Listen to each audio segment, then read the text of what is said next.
Selamat pagi Bapak Ibu sekalian, jemaat kaum usia emas yang dikasihi Tuhan. Bersyukur pada pagi hari ini kita kembali diizinkan untuk dapat mengikuti ibadah kaum usia emas di bulan Februari. Dan saya berdoa kiranya Bapak Ibu sekalian dalam keadaan baik-baik saja. Sebelum kita memasuki di dalam perenungan firman Tuhan, mari kita sama-sama menundukkan kepala dan kita akan berdoa meminta hikmat dari Tuhan. Ya Tuhan Allah Bapa kami, sungguh kami bersyukur sebagai anak-anak-Mu. Engkau izinkan kami sekali lagi untuk dapat menerima kebenaran yang sebentar lagi akan Engkau tabur melalui hamba-Mu. Tuhan, biarlah Engkau bukakan hati dan pikiran kami semua supaya dapat menerima firman tersebut. Kami benar-benar memahaminya dan kami percaya Tuhan, firman-Mu akan menjadi kekuatan dan sumber sukacita bagi kami. Biarlah Tuhan, kebenaran-Mu saja yang akan kami perhatikan dan kami juga Engkau bentuk untuk menjadi tanah yang subur, untuk siap ditabur dengan firman-Mu. Di dalam nama Tuhan Yesus Kristus kami berdoa. Amin. Bapak Ibu sekalian, firman Tuhan pada pagi hari ini saya ambil dari Mazmur 92. Ini adalah salah satu mazmur pujian. Saya tidak akan membacakan seluruh ayatnya karena saya akan fokus pada ayat 13 sampai 16 saja, mengingat keterbatasan waktu yang kita miliki. Mazmur 92 ayat 13 sampai 16. Orang benar akan bertunas seperti pohon kurma, akan tumbuh subur seperti pohon aras di Libanon. Mereka yang ditanam di bait Tuhan akan bertunas di pelataran Allah kita.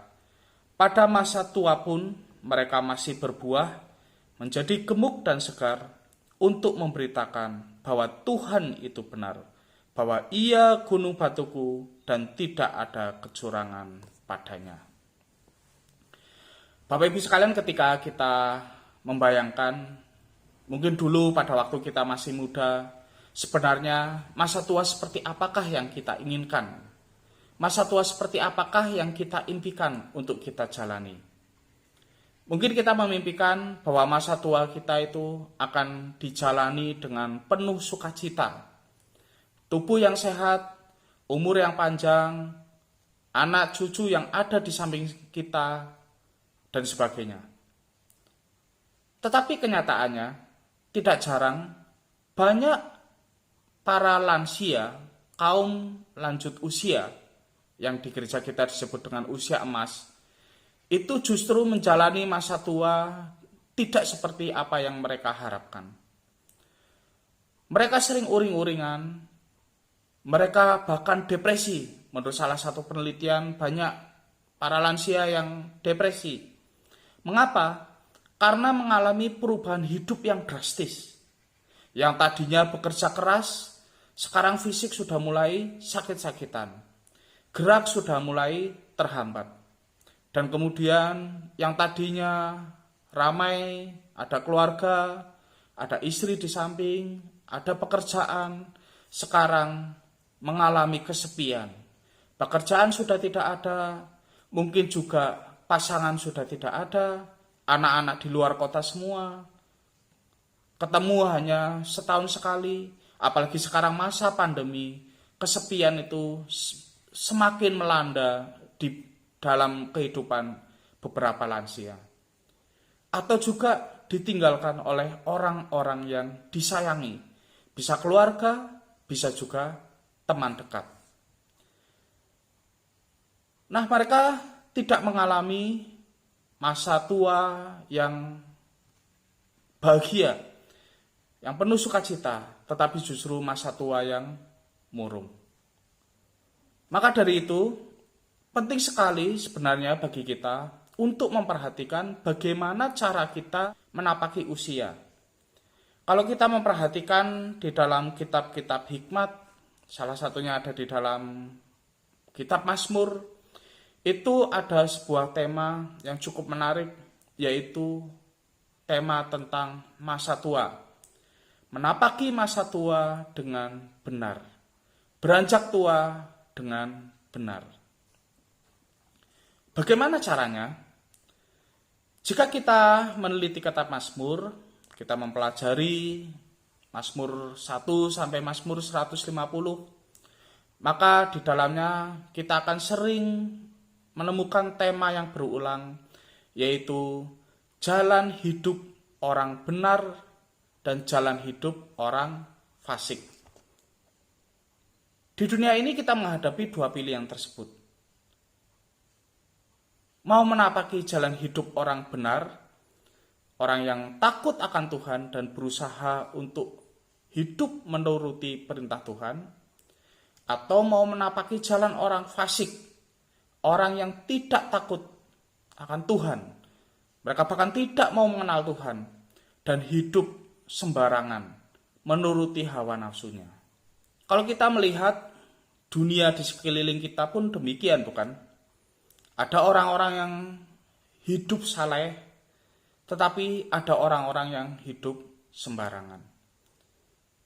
Nah, cara hidup itu akan mempengaruhi bagaimana keadaan kita di masa tua.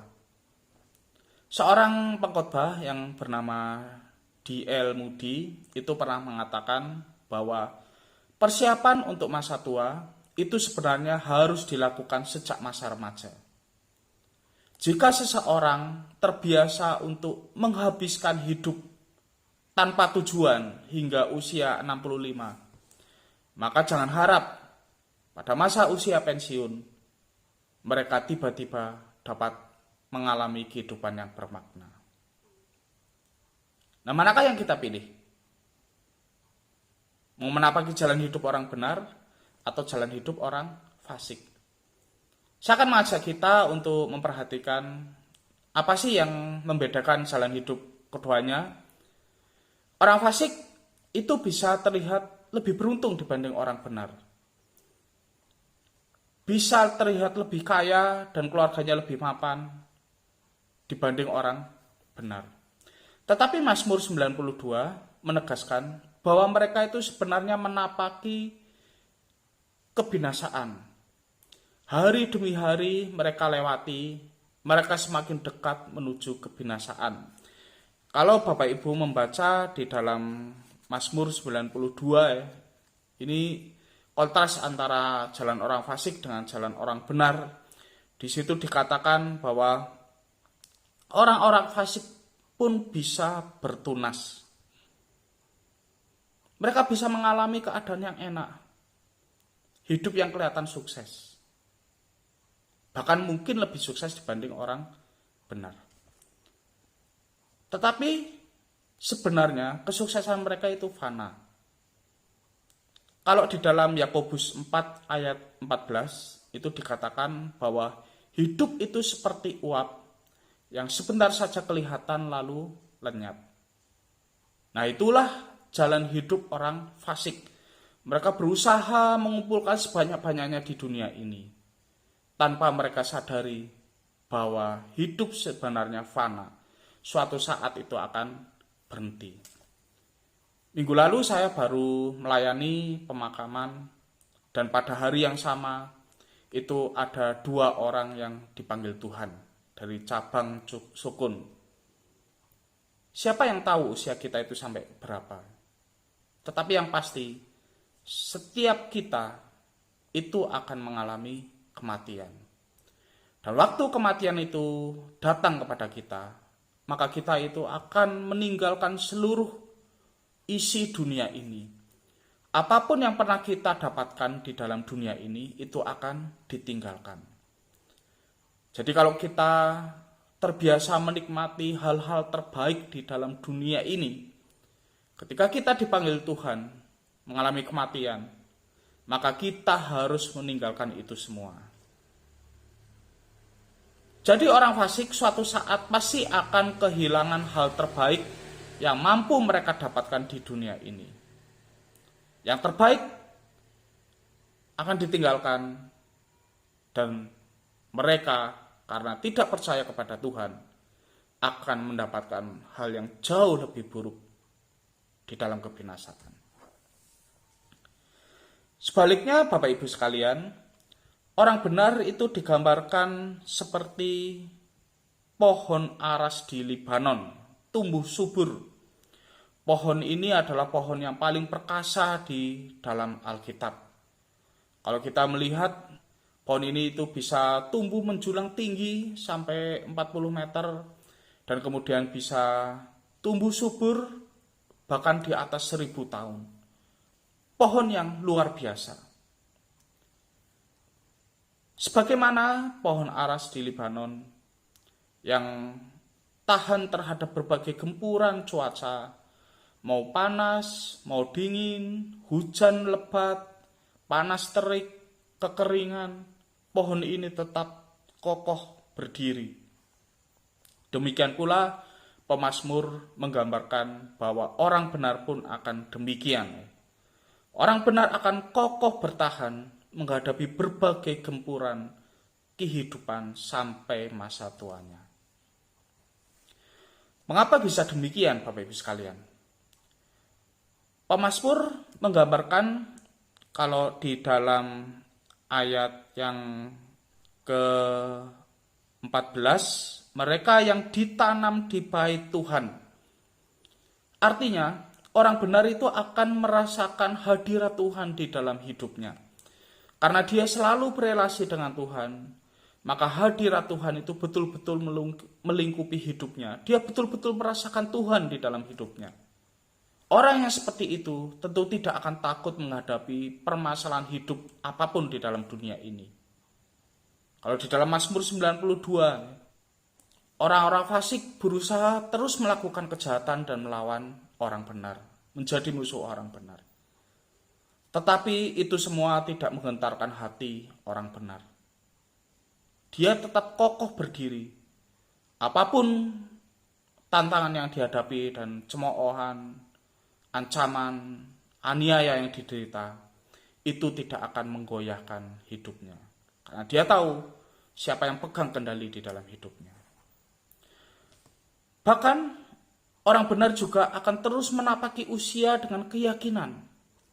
Kenapa? Karena mereka tahu bahwa mereka mendapatkan jaminan hidup kekal. Bagi mereka hari demi hari itu dilewati dengan penuh kerinduan untuk bertemu dengan Tuhan. Mereka tahu mereka pasti akan meninggalkan, suatu saat mereka akan meninggalkan hal-hal yang pernah mereka raih di dalam dunia. Tetapi mereka juga paham bahwa yang terbaik di dalam dunia itu kalah jauh dengan apa yang akan mereka dapatkan di dalam kekekalan. Oleh karena itu, orang benar itu tidak akan gelisah dan khawatir. Semakin mendekati akhir hidupnya, mereka justru semakin senang semakin sukacita. Segala kesulitan, penderitaan itu akan mereka hapuskan ketika mereka bertemu dengan Tuhan di surga. Kemudian pemazmur menggambarkan mereka tidak hanya gemuk dan segar, tetapi juga terus berbuah. Masa tua bagi orang benar itu bukan hanya masa menunggu kapan datangnya Tuhan yang kedua kali, atau menunggu kapan dipanggil Tuhan. Mereka hanya ongkang-ongkang kaki, atau mereka hanya meratapi hari demi hari karena tidak mampu berbuat apa-apa. Tidak seperti itu. Masa tua bagi orang benar juga merupakan masa berbuah. Keliru kalau kita memahami masa muda itu harus berbuah sebanyak-banyaknya. Nanti masa tua tinggal menikmati. Tidak seperti itu, Bapak Ibu sekalian. Masa tua itu juga harus sama-sama berbuah, walaupun dengan cara dan bentuk yang lain. Tenaga memang sudah tidak seperti masa muda. Mungkin kondisi keuangan tidak seperti dulu lagi. Teman-teman juga sudah banyak yang dipanggil Tuhan. Tetapi kita tetap bisa berbuah. Tetap bisa melayani Tuhan. Bukan berarti saya mendewakan pekerjaan atau pelayanan. Jadi sampai tua pun masih terus diperas tenaganya. Dan kita merasa kalau kita tidak melakukan sesuatu itu Tuhan tidak berkenan kepada kita. Tidak demikian. Tuhan lebih melihat hati kita dan bagaimana kita mengasihi Dia dibanding melihat apa yang kita lakukan bagi Dia. Bapak Ibu tentu masih ingat dengan salah satu rekan kita yang sering ikut ibadah usia emas, yaitu almarhum Bapak Herman. Pak Herman sempat terpukul ketika anak perempuan yang sangat disayangi itu tiba-tiba dipanggil Tuhan pada waktu melahirkan. Jadi ketika bayi yang dilahirkan itu meninggal, beberapa jam kemudian ibunya itu juga meninggal. Pak Herman itu sangat terpukul. Ditambah lagi dengan sakit yang sudah bertahun-tahun dideritanya. Akhirnya Pak Herman karena juga beberapa tekanan tersebut, beliau keluar masuk rumah sakit sampai akhirnya meninggal dipanggil Tuhan. Namun ada satu hal yang sungguh menguatkan hati saya sebagai anak Tuhan, yaitu kesaksian yang diceritakan oleh keluarganya kepada saya pada waktu ibadah penghiburan. Mereka berkata bahwa sebelum Pak Herman dipanggil Tuhan, Pak Herman itu sempat mengumpulkan anggota keluarga yang saat itu berjaga di rumah sakit. Kemudian Pak Herman bersaksi kepada mereka secara singkat dan sempat mengucapkan doa Bapa kami. Beberapa saat kemudian Pak Herman dipanggil Tuhan. Sama sekali tidak ada raut ketakutan di wajahnya. Beliau sangat siap. Bahkan beliau juga mengucapkan sendiri bahwa aku siap bertemu Tuhan. Sungguh kesaksian yang menguatkan saya, Bapak Ibu sekalian. Di tengah-tengah banyaknya orang yang takut mati, takut meninggalkan dunia ini, belum mencapai apa yang mereka impikan di dalam dunia ini. Tetapi bagi anak-anak Tuhan yang takut akan Tuhan dan setia di dalam hidupnya, kematian itu bukanlah sesuatu yang menakutkan. Sampai detik-detik terakhir hidupnya, walaupun hanya di atas ranjang rumah sakit, Pak Herman tetap dapat menjadi berkat. Inilah yang dimaksud oleh pemazmur, gambaran masa tua orang benar. Mereka tetap dapat menghasilkan buah. Dengan cara apa? Minimal dengan cara menceritakan kasih setia, kebaikan Tuhan, dan juga pengalaman-pengalaman pelayanan, melayani Tuhan di dalam sepanjang kehidupan. Ayat 16 dikatakan untuk memberitakan bahwa Tuhan itu benar. Begitulah gambaran masa tua orang benar. Mereka tetap dapat menjadi berkat dengan cara menceritakan kebaikan-kebaikan Tuhan dan juga menyaksikan pengalaman pelayanan bersama Tuhan selama hidup di dunia. Usia boleh menggerogoti kondisi fisik kita, tetapi rohani kita itu harus terus-menerus diperbarui. Kristus akan terus memperbarui rohani anak-anaknya ketika mereka bersandar kepada Dia.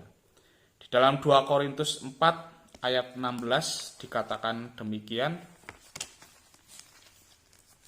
Sebab itu kami tidak tawar hati, tetapi meskipun manusia lahiriah kami semakin merosot, namun manusia batiniah kami dibarui dari sehari ke sehari.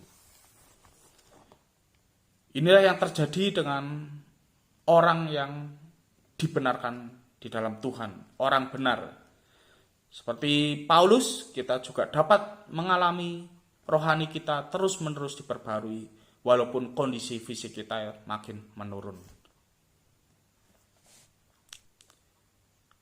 Bagi orang benar, makin tua malah makin menjadi berkat.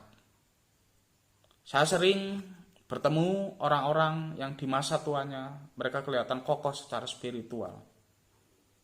Karena apa? Mereka sudah melewati berpuluh-puluh tahun. Di dalam masa kehidupan mereka melewati banyak gelombang kehidupan dengan berpegang teguh pada Tuhan.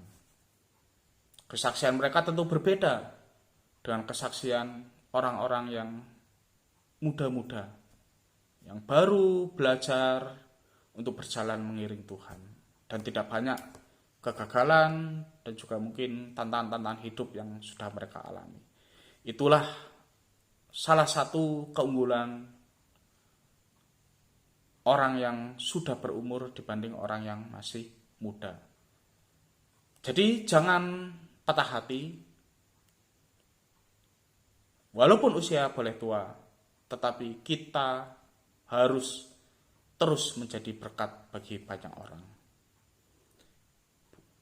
Itulah sebabnya gereja kita menyebut pelayanan bagi para kaum lanjut usia dengan sebutan pelayanan kaum usia emas. Amin.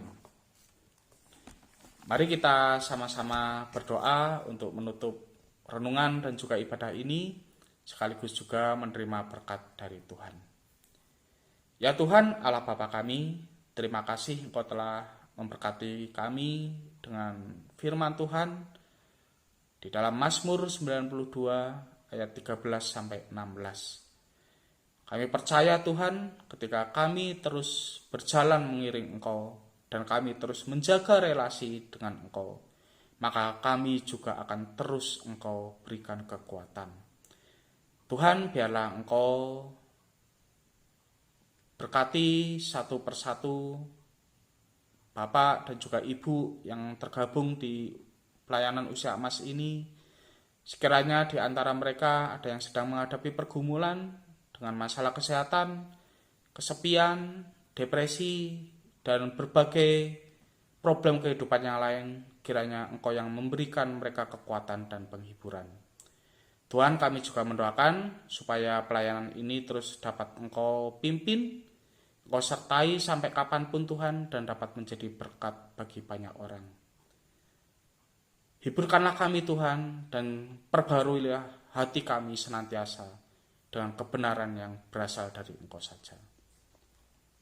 Bapak Ibu sekalian, jadilah berkat di tengah-tengah kehidupan kita, dan mari kita terima berkat dari Tuhan.